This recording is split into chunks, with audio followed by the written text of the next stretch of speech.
Hi. I was just wondering, you were talking about many different type of boats and how we're trying to change them as we move into the future, because we did mention it's going to take a long time to actually change out any systems that are there because people exchange vessels so infrequently.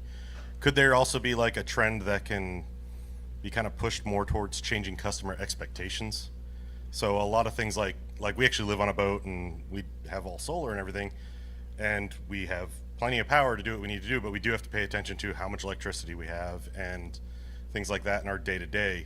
Whereas most customers are going to get on the boat, start the generator, run their ACs and all this stuff, just like they're living at a house. And a way to kind of push, maybe take baby steps, though, to that green area would be a lot of boats sit on a dock for 6 days at a time. You can charge a decent sized battery bank to replace the generator over that long period of in use, and then maybe it has enough power for them to do whatever they want, but for only 2 days, right? And then it's got to sit for 8 days and recharge with solar panels, or if they want to charge at the dock, they can. So for a large fossil fuel free yacht, so the whole challenge we have is that the foundation behind this asked us about 5 years ago now, how might we build a fully fossil fuel free, in this case, luxury yacht, ending up at 70 meters. So that's, I respect, super long, super big. It's nothing for a production manufacturer building over here, but it primed the same questions as you said, because when we studied the operational profile, even of such a big yacht, the amounts of time we go at sea, it's maybe 10-15% at best. So the rest of the time, like you, we're actually at the dock, we're in a marina, enjoying mostly the air conditioning. So this primed us very much looking into how do you make actually hot and cold air. And one thing, it's jumping a little bit forward, what I've really found interesting in this project is that the project is being set up with designers, naval architects, scientists, but also a lot of people, actually more people outside of our industry. And from the people outside of our industry, from those scientists and engineers, we were asked the question, okay, we have air conditioning, but why do we make air conditioning, hot and cold air, with electrical energy? That's actually quite weird. Because we have a very hot product, which is the boat. There's a lot of heat there. Actually, we want cold air. Our fridge is doing this every day, just the opposite, right? So it makes exactly the opposite. So if we use a form of an absorption chiller, which is very normal in other industries besides ours, this actually runs on heat. And now our only problem is how do we store and harvest this heat? So what I mean to say is that from such a project, you really focus on another shift. You look at things technically very different. Which is, for me, it's like I said, it's super hopeful, it's super challenging, but because all of a sudden a whole set of ideas which you previously had are thrown out the window, and you got to look at something completely new, and it delivers solutions which can be very, very applicable to the rest of our industry on a smaller scale.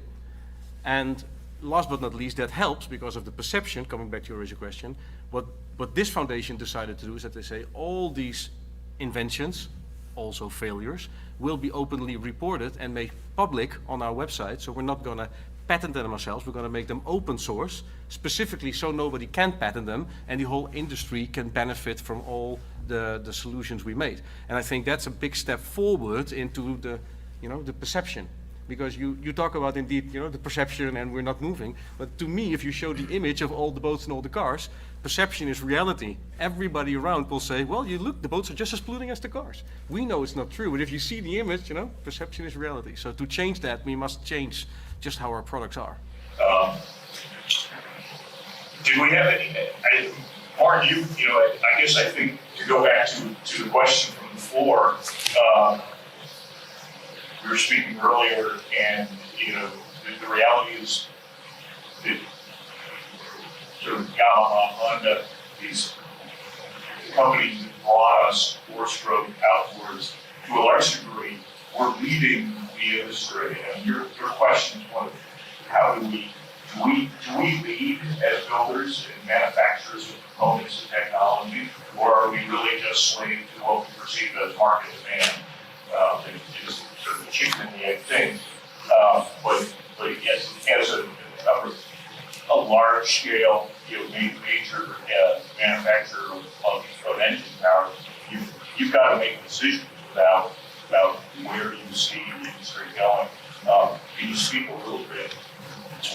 to what it is that you guys are how you pursue that and project into the future what you intend and what your career is actually leading in marketing. I think we're doing that right now to some degree, and so too is the National Marine Manufacturers Association, you know, and we talked about this a little bit earlier, particularly with sustainable fuels. We have a boat that's sitting just a few hundred yards from where we are right now that we're fueling with something called EcoGen 93, which is 10% carbon neutral fuel. And certainly that's new to a lot of folks. The question that we keep getting as people walk up to that boat and see what we're promoting is, hey, how much is this fuel going to cost? They have an expectation about what they're willing to pay to be more carbon neutral. And we can answer that question by saying, well, the manufacturer tells us that it's on par with the cost of ethanol as an additive, but what the retailer will charge, we're not sure. Clearly, customers have expectations, and we're leading them down the path of drop-in sustainable fuels, but somewhere we've got to meet that expectation, and at the same time drive forward the effort, in this case, for sustainable fuels. It's tough, but I think over time, and with support from not just from the industry, we can't do this alone. We're perhaps achieving these things, and that's just one example. Certainly, other technologies will come along that have some great benefits and probably some detriments. But if we do want to achieve neutrality, we'll have to put them out there and see if they're accepted. Great. What is following on from that? What regulatory incentives do you think would be effective in lowering the carbon footprint of boat building? I think that on the manufacturing side. Yeah. Well, some of them are already out there. In fact, you know, there's a lot of support for renewable energy, and right now, if a boat manufacturer wanted to reduce their carbon footprint, there's a lot of incentive to do so with renewable energy. We've done a lot of this recently at Yamaha. We have a commitment to have our manufacturing facilities achieve carbon neutrality by 2035. So internally, we have just submitted to executive management a roadmap for getting us there. And that roadmap, the first part of that roadmap includes a couple of things. One is installing new equipment that operates more efficiently and uses less energy, even lighting. And then secondly, the installation of renewable energy. And doing those two things can get you pretty far down the road in reducing the carbon output of your factories. And there's significant support to do so. There's a return on investment for it. So those things currently exist. And the question, though, becomes once we've gotten beyond, if you will, the low-hanging fruit of reducing the carbon footprint of our facilities, then things get fuzzy and they become real costs. And in some ways, we're counting on technology to get us there. We're counting on potentially future incentives and support to get us there.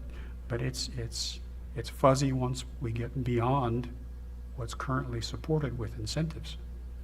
I have a follow-up question that maybe goes to Jeff Bowles on, so we talk about the support that's coming in I'm curious about the interactions with clients that you have. How much do you feel like clients are pushing you to design in that direction, or how much do you feel like you have to introduce it in your conversations with clients?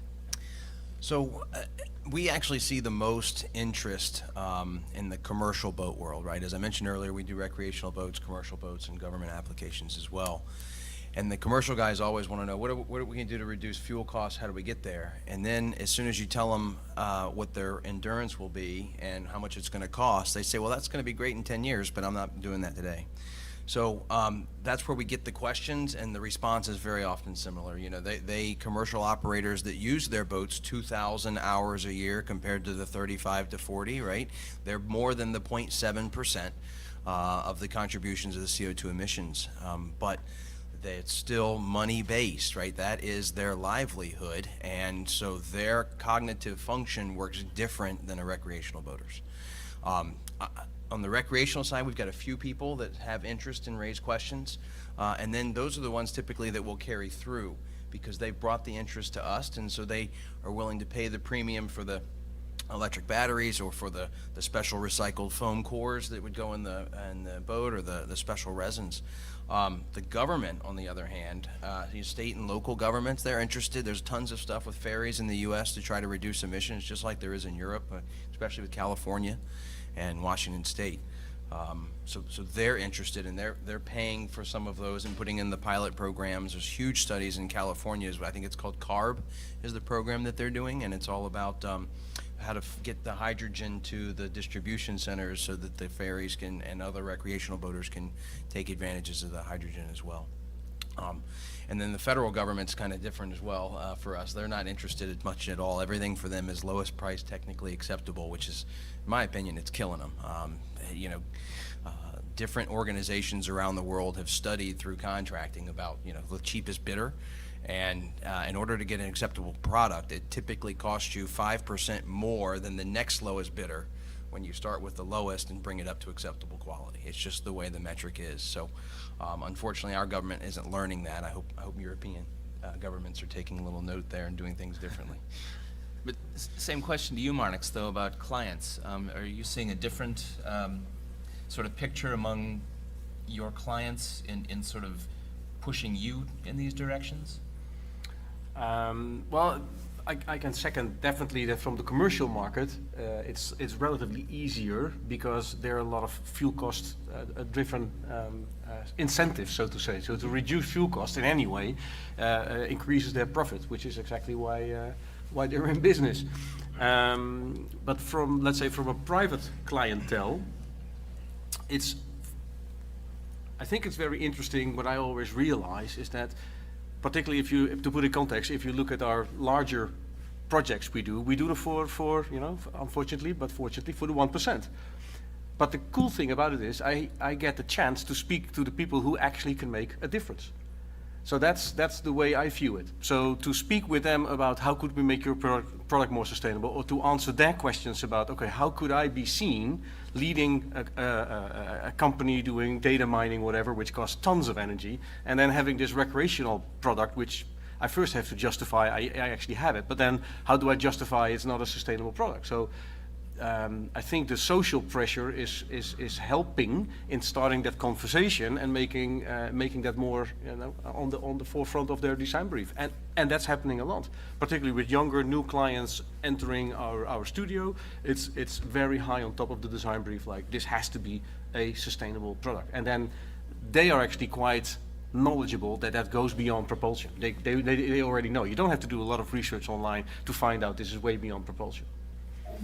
So I want to thank all of you for being here. Thank everyone at the head table for being here and sharing.